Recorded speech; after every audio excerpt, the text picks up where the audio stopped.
Hi everyone, this is Ashlyn Bailey, and I'm going to share with you what I've learned about the 7 strategies of assessment for learning throughout taking this course.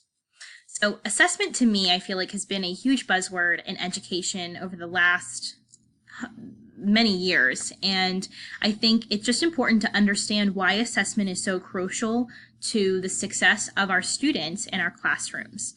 And through taking this course, that has really come to light in my eyes as to why I need to be focusing even more on my assessments.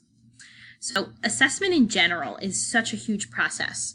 It takes, setting a goal and understanding what you're measuring, what the results are, what's your action plan to better those results.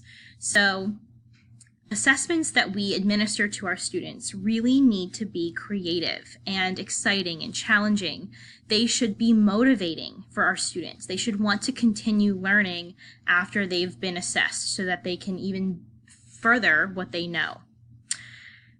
In my eyes, the goal of formative assessments is really to reach our students, especially those that we think might be falling behind, before we reach that summative assessment mark. And that's definitely going to be a goal of mine through the rest of my teaching.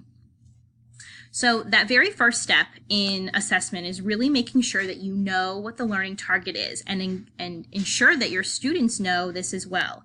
If they do not know what is being asked of them, how are they going to be successful on an assessment? So how do you do it? Well, here's how, and this is really a great example of what I do in my classroom currently. Posting learning targets or objectives are super easy to do, and this shows really how you can do it in a few different ways. But really, all of our classrooms should have that. So feedback is another really important part of assessment, and making sure that your communication is always open with your students so that they are aware of what they need to work on, what they're doing well, and how can they really reach that end goal that you've set. So again, how do you do this?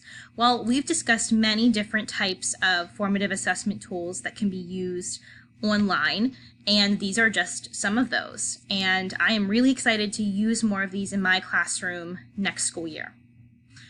Feedback in general should really include positive feedback, how your students can be improving, and it should include you asking them some questions as well to continue that thought process. Next really comes that self-assessment piece, and self-assessing is really how we can get our students to take ownership of their own learning. When they do this, they are going to be much more successful, and that has been proven in many ways. So self-assessment really isn't as hard as maybe I once thought it was, and just by simply using rating scales at the end of lessons or incorporating more exit slips to find out what your students know or don't know is huge. This can then allow your students to set goals. If they don't feel that they understood something well, then they can set a goal to become better at this. Once they've set this goal and really understand how they can measure themselves, they are going to experience that success. Then comes understanding the needs of your students and then taking those necessary steps to help them get there. This is really what our job is all about. And as teachers, our students always end up in different places, and we need to help them overcome their misconceptions, their errors, their learning gaps. We need to be able to build the bridge between what they don't know and what they should know. So imagine that, as your students. Help them build that bridge. Understanding the feedback loop is really important too. Knowing that this is a continual cycle that can really just keep going. Providing feedback, then modifying and developing your instruction, and then assessing them. Truly helping our students to gain that confidence in themselves and understand what they're capable of is such a huge part of this whole assessment process. And in my eyes, this really comes back to building that relationship with your students.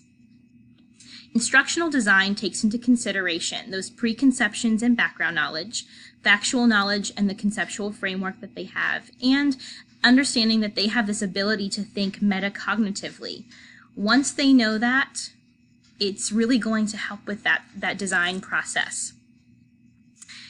Teach students to see themselves differently. When they are using metacognition and thinking about their own thinking, they are going to realize really what all they are capable of doing. And when they can do that, they are going to experience so much more success in this assessment process, which is so important. So thanks for watching.